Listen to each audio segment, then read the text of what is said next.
When the will was read, everybody figured she'd been crazy when she wrote it. And that included me.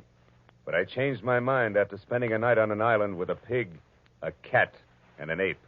Because in reality, they were people.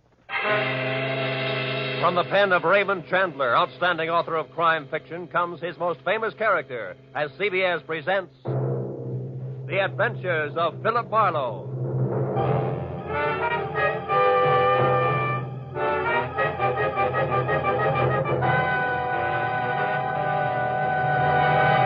And now, with Gerald Mohr, starred as Philip Marlowe, we bring you tonight's unusual story, Where There's a Will. I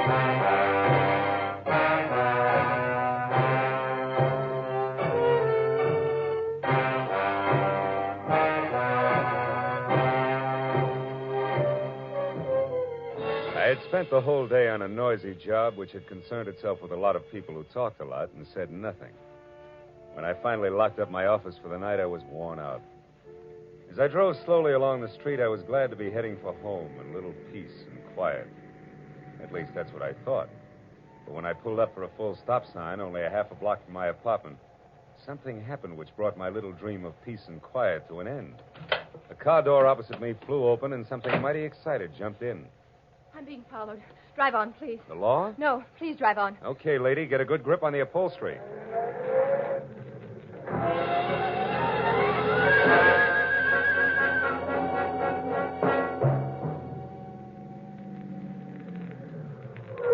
There, that ought to do it.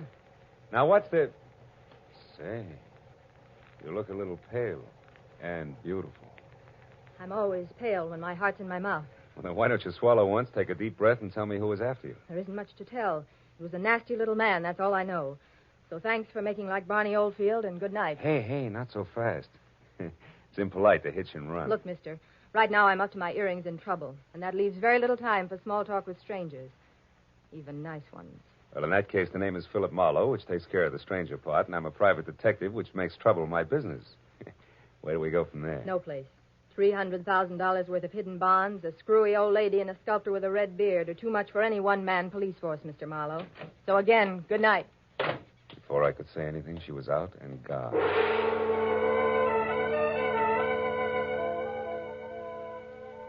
There was only the heady scent of taboo in the air, and the memory of a gorgeous profile with jet black hair and pale blue eyes. I sighed like a schoolboy and decided to put her under the heading of things that pass in the night. But I couldn't. Why, out of all the cars in Los Angeles, should she have picked on mine? Well, the next morning, as I was walking down the corridor to my office door, I was still seeing pale blue eyes. Maybe that's why I didn't notice the man who waited outside my door until I was almost on top of him. He was well-dressed and about 35. He looked like a man who had forgotten how to smile. Marlowe. Right. I want to compliment you on your behavior last night, Mr. Marlowe. Barbara told me about it. Oh? Come on in, Mr. Shields. Edward Shields.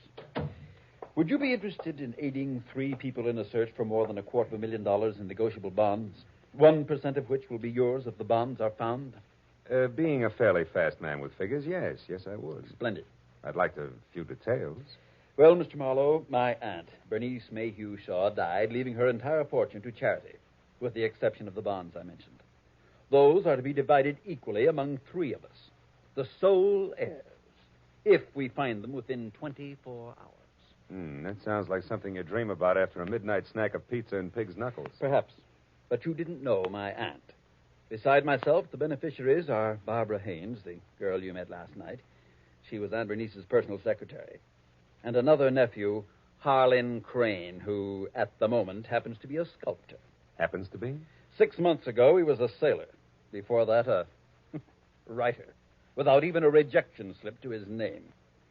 My cousin is irresponsible, impetuous, and completely self-indulgent. The will itself, Mr. Shields, what are the exact conditions? At precisely noon today, the 3 of us are to meet with Luther Willard, my beloved aunt's lawyer, who will give us each a large sheet of tissue paper covered with specific markings.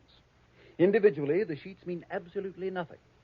But combined, one over the other, the transparent sheets form a coherent map to the location of the bonds. But why all the intrigue? My dear departed aunt had a peculiar sense of humor. In addition to this, she was never particularly fond of any of us.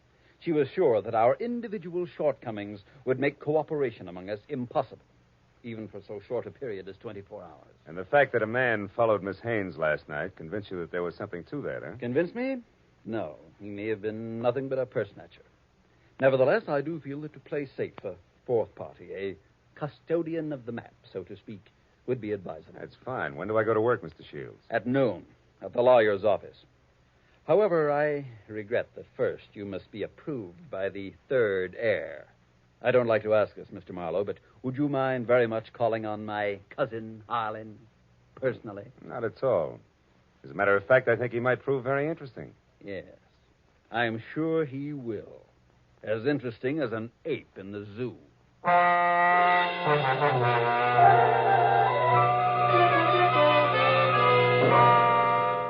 I felt like saying, look, Shields, I'm not as gullible as I look. But then I thought a client's a client, and I decided to play along. Harlan Crane, 6 foot, red-bearded giant, talked as he worked, wielding a 10-pound sculptor's mallet like it was an 18th century quill. I'll be frank with you, Marlowe. Money isn't everything to me and never has been. Over $100,000 will buy a lot of marble. Half the state of Vermont, I'd say. But coming to the point, Mr. Crane, do I get your seal of approval? Oh, I imagine you'll be all right. Anyone who can get by Shields, the all-American Scrooge, ought to do. Thanks, a million. I'm not being personal where you're concerned. It's just a matter of facing a fact bluntly. Edward Shields is conniving, avaricious, and dull. I heartily recommend him to nobody. And the girl, Barbara, you feel the same way about her? No, I don't. And the truth of the matter, Marlowe, is that I know very little about Barbara Haynes. But what I do know, I like very much. Yeah, that I can understand. Marlowe, do you realize that once you have the whole map in your possession, you're worth an awful lot of money? Of course I do. The whole map, I have a market value of exactly $300,000. That's right, fellow. $300,000, dead or alive.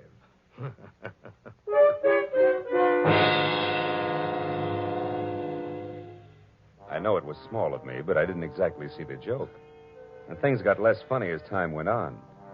Later, as me and my trio got off the elevator at the lawyer's office, old Luther Willard, Aunt Bernice's attorney, was waiting for us, so excited he could hardly talk. I've been held up. What? Yes. A little man. He wanted the map. A little man, dark complexion? Yes. Had a scar on the side of his neck. Are the maps all right? The maps? Oh, yes, they're all right. Now, wait a minute, everybody. Give him a chance. Mr. Willard, tell us exactly what happened. This is Mr. Marlowe. We told you about him, Mr. Willard. Of course, yes. Come into my office. You see, I was putting some papers into my safe when this little man stepped up behind me and demanded the maps. Were they in the safe? No, thank heavens. Make yourselves comfortable. The please. maps, Mr. Willard. Where are they now? Well, right here, where they were all the time. Here under the blotter on my desk. Clever of me, wasn't it? Wax seals, still intact. I'll take all 3 of them right now, Mr. Willard. That is, if there are no objections. All right, then I guess we can be on our way. Hold on, Mr. Marlowe.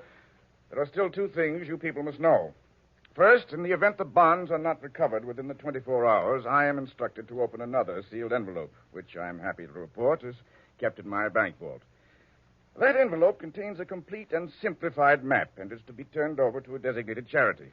And second, if any of you die before the allotted time is up, the bonds are to be divided among the surviving persons. And if none of us survives, Mr. Willard?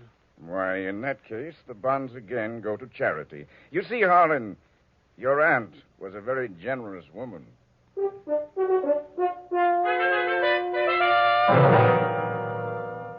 After arranging to meet with the 3 heirs at Shields' place later that afternoon, I headed for the nice and public library, where I figured I'd be able to examine the maps in safety. By placing the 3 maps exactly one over the other, I saw that the bonds were hidden on the larger of 2 squares of land called Twin Islands, which were the personal property of the late Bernice Mayhew Shaw, and located in Indian Lake in the San Bernardino Mountains. As I left the library with the 3 maps in my pocket, I felt like a well-fed mallard on the opening day of hunting season. Then I knew I was being followed. As I slipped into a doorway and turned, I saw it was the nasty little man with the scar. All right, you. We're through playing tag. Let me go. Ooh. Not yet, Shorty. Not until you talk loud and clear. No, don't hit me, please. Please hit me down. I'll tell you everything. All right. If you're sure you can get it all straight the first time. There. Now, the whole story, beginning, middle, and end. Yeah. Yeah, like you say. Whole story. Okay. Starts like this. Oh!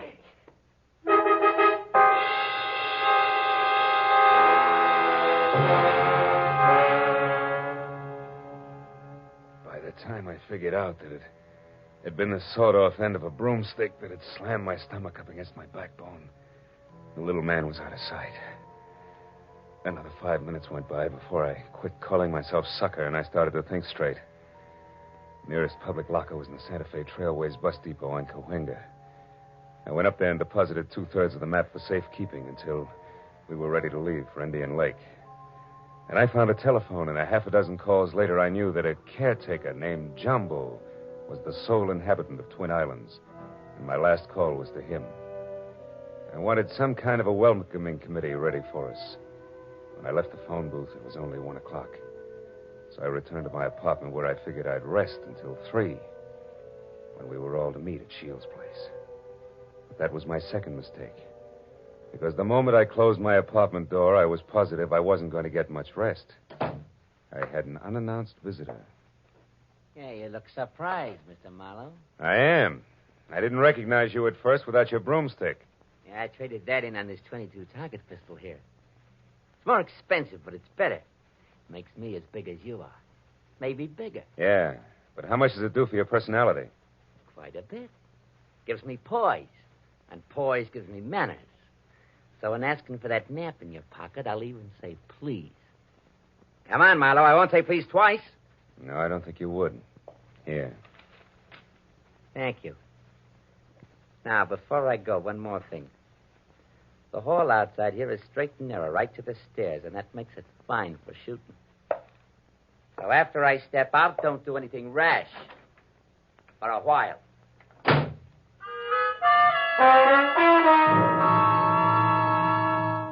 So, loving life as I do, I didn't do anything rash for a while.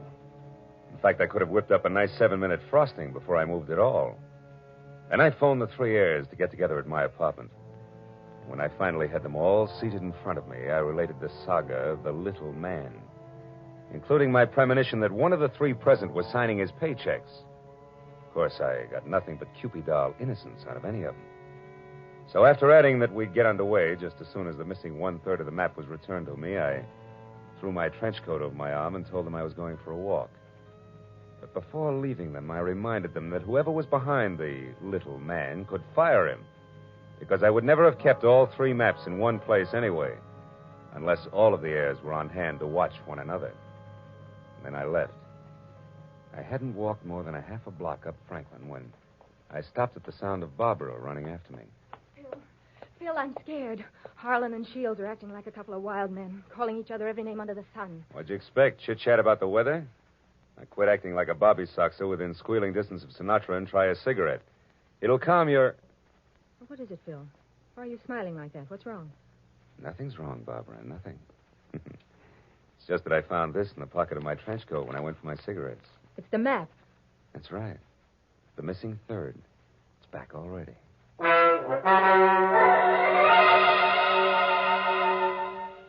When that missing 1/3 part of the map turned up so fast, I figured the heirs had decided to play ball. But I made a mental note to keep my eyes on them anyway. At 3 o'clock, I went to Edward Shields' hillside house in Laurel Canyon for the scheduled meeting. Shields wasn't home yet, but Cousin Harlan was there, admiring the view. Barbara showed up a few minutes later in a convertible, and Shields arrived last by cab. It finally began to look as though we might actually start out all together. Well, I see we all arrived, safe and sound. Yeah. Disappointed? Only by your clumsy attempts at humor, Harlan. Stop it, boys. Let's get started. Phil, have you looked at the map? Where are we going? To Indian Lake. It's a 4-hour drive, so if you're all ready, I suggest we get started. Very well. I'll go up to the garage and get the car. So Aunt Bernice hid the bonds in a roost at Twin Islands, eh? Well, well, well. Nobody seemed surprised at the location Aunt Bernice had chosen to hide her bonds. And Harlan, Barbara, and I stood on the front porch watching Shields as he climbed the very steep driveway to his garage in the car. But Barbara got more of my attention than Shields. She made a mighty dreamy picture. And she leaned casually back against the rail of the porch. She wasn't aware that I was watching her. And I suddenly saw her go tense, her eyes filled with fear, and I quickly turned to follow her stare. Shields' car was going at a rapid clip down the steep driveway. I still couldn't figure out Barbara's concern, and then she started screaming. The car's out of control. The car was headed for the edge of a cliff. His brakes are out. He'll go over. The tree stopped him. Shields, are you hurt? No, I'm all right. The brakes. I tried to stop He them. hadn't hit that tree. Should have gone over the edge. Let's have a look at those brakes, Shields. Well, no wonder. What is it? Brake lines broken. Every drop of fluid drained out. I might have been killed. No might about it, Shields. We stood there for a while, all looking at one another, but nothing was said. Brake lines rarely snap accidentally. And I remembered that Harlan had been at Shields' house early, and the car had been in the garage, and Barbara... Well, I had to admit that she actually had anticipated the car going out of control.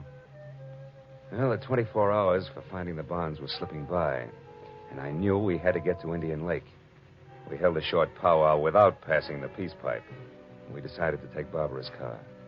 We picked up the rest of the map, which I'd checked at the bus station, and we shoved off. After a 4-hour drive that was about as relaxing as the thought of an overdue time bomb in a day nursery, we finally pulled up to the shores of Indian Lake. Jumbo, the caretaker, was waiting at the dock.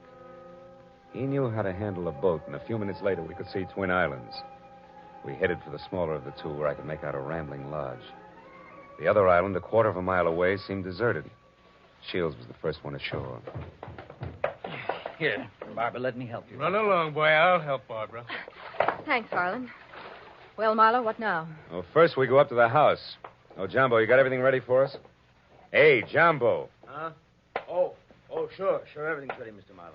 Just like you said, I opened 4 of the upstairs rooms. Open the rooms? We're not going to sleep out here, are we? I'm going to try. But this isn't a vacation. We're here to find the bonds and get out. You realize it's almost 9 already? That leaves us just 15 hours, Marlowe. Yeah, I know. I got a good watch, and I count to 24, and I'm also giving orders to you Don't three. get high-handed, Marlowe. You're an employee of ours, and that's all.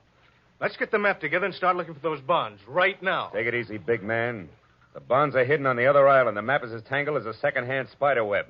We wouldn't get anything at all down in the dark. That's your opinion. Look, you people hired me to help you find those bonds. If I have to get nasty to make you take orders, I can do that, too. Now, let's play like we're smart and go up to the lodge and relax. All right, Marlowe. But remember, we'd better have those bonds by tomorrow, or someone else will be nasty. Very nasty.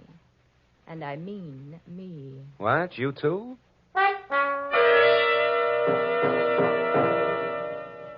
Getting the 3 heirs settled down at dinner table was quite a chore. And when I was sure they'd keep an eye on each other, I slipped outside. I hid 1/3 of the map in a drain pipe. Then I went upstairs to my room, and I hid another third in the window shade. Now, the maps were settled, and I began to think about other things, like the accident to Shields' car. And there were too many accidents and coincidences to suit me. So I decided to drop in on Cousin Harlan's room to see what I could see. After 15 fruitless minutes, I was about to leave when something in the wastebasket caught my eye. The corner of a half-hidden handkerchief monogrammed H.C. I had just picked it up when I saw Jumbo standing in the open door. That handkerchief there in your hand. That blood on it? No, it looks more like brake fluid. And in this case, it's practically the same thing, huh? I think we'll leave it right here in the wastebasket, Jumbo. Oh, did you want something? Just wanted to say I'll be in my own place out back if you want me. Okay. You know where Mr. Shields is? He's out in the veranda. Alone? Yeah? Thanks, Jumbo. If I need anything, I'll call you. Good night.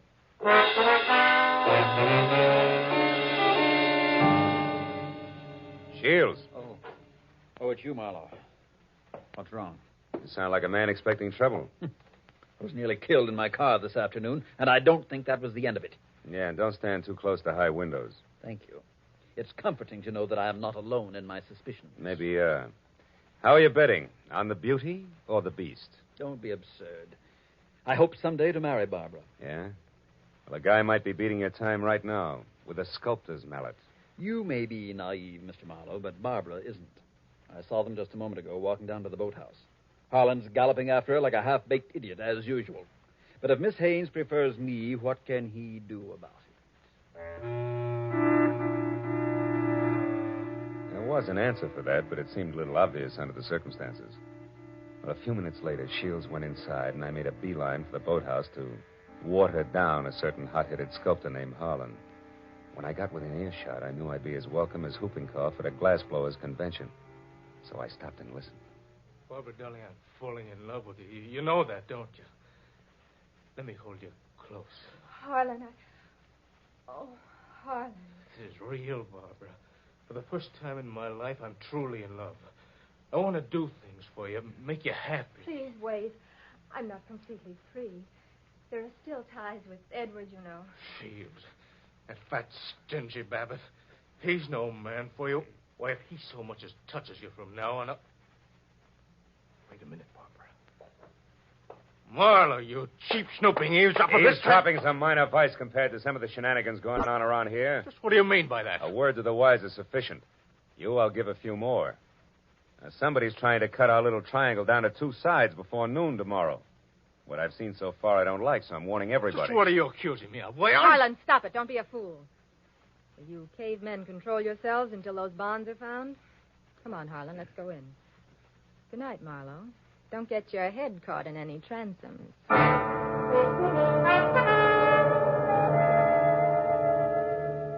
Deciding sleep wouldn't be very healthy for a man in my position, I decided to sit up that night.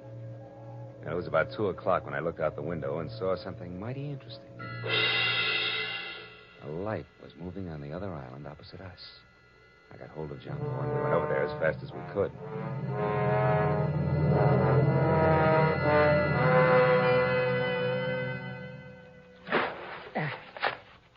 There we're beach. That light's dead ahead, Mr. Marlowe. Looks to me like it's up on the picnic shelter. Yeah, I'll see you later, Jumbo.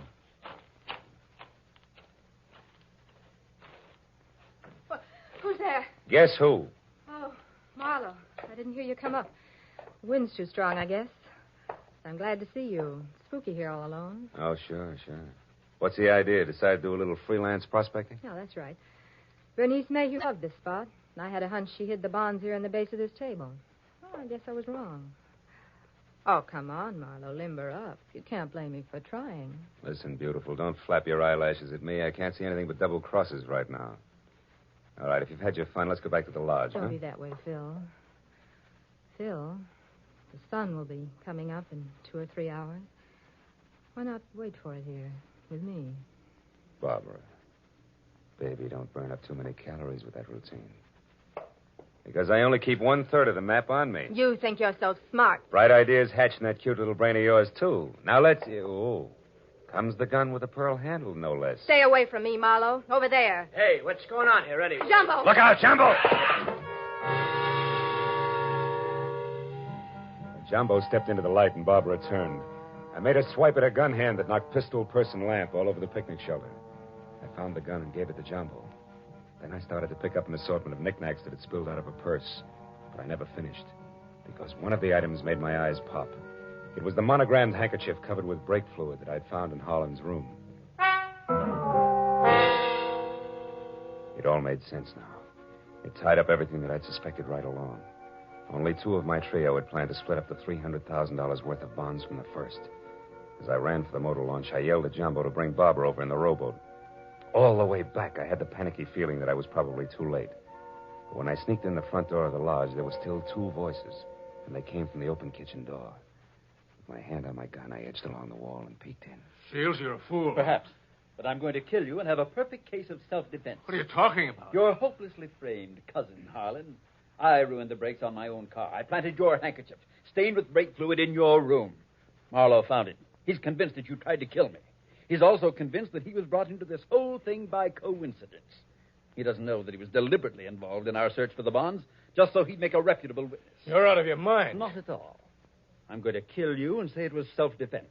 Marlowe will testify that you tried to kill me before. What Marlowe's going to do is blow your head off if you don't drop that gun, Shields. Marlowe. Yeah, Marlowe. Who knows he wasn't brought into this thing by coincidence, but who stuck around to see the fireworks and who almost saw them just now. Bill, what's happened? Barbara, couldn't you hold Marlowe on the other island? You Shut up, Shields. Barbara's little mistake was that she should have gotten rid of Holland's handkerchief after she took it out of his room so he wouldn't see it. Barbara, I don't understand. You planned all this with Shields against me? Well, I did in the beginning, Harlan, but I changed my mind when I fell in love with you. I let Marlowe find the handkerchief in my purse. I wanted him to stop Edward. Oh, darling, don't you see... Come on, Miss Bankhead. Cut the dramatics. The show's over. Let's have it straight, huh? All right. We might as well if we're going to find those bonds before it's too late. Edward and I did plan it. We even hired the little man who tried to get the maps from you. And when that didn't work, you planned to get rid of Holland and split the $300,000. So we failed. So what? We're right back where we started. 100,000 apiece. Now let's go find those bonds. Not so fast, beautiful. What happened to Holland just now was a little more serious than a hot foot. It was attempted murder. He can slap you two in the jug this minute if he wants to. But I'll leave it up to him. Okay, Holland, what do you say? It's your move. No. I've got a better idea. Marlowe, 1/3 of that map is mine. Give it to me. Okay. There it is. Harlan, what are you going to do? Harlan, no. Don't burn it. There. Now we all lose. Now none of us will get the bonds. That's probably how Aunt Bernice wanted it anyway.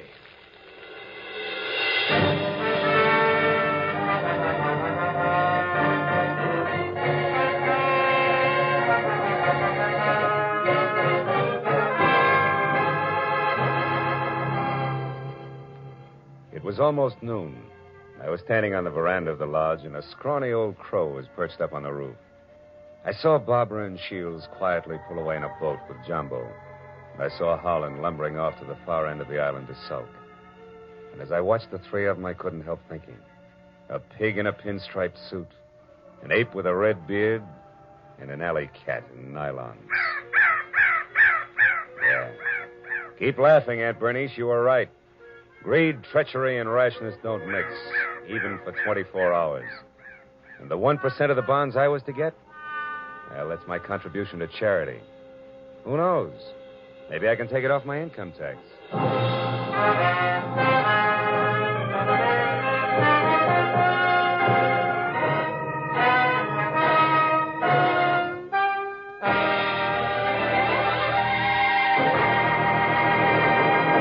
The Adventures of Philip Marlowe, created by Raymond Chandler, stars Gerald Mohr and is produced and directed by Norman MacDonald. Featured in tonight's story were Mary Shipp, Parley Bear, Don Diamond, Ted Von Eltz, and Wilms Herbert. The special music was conceived and conducted by Richard Orant. Roy Rowan speaking for CBS, the Columbia Broadcasting System.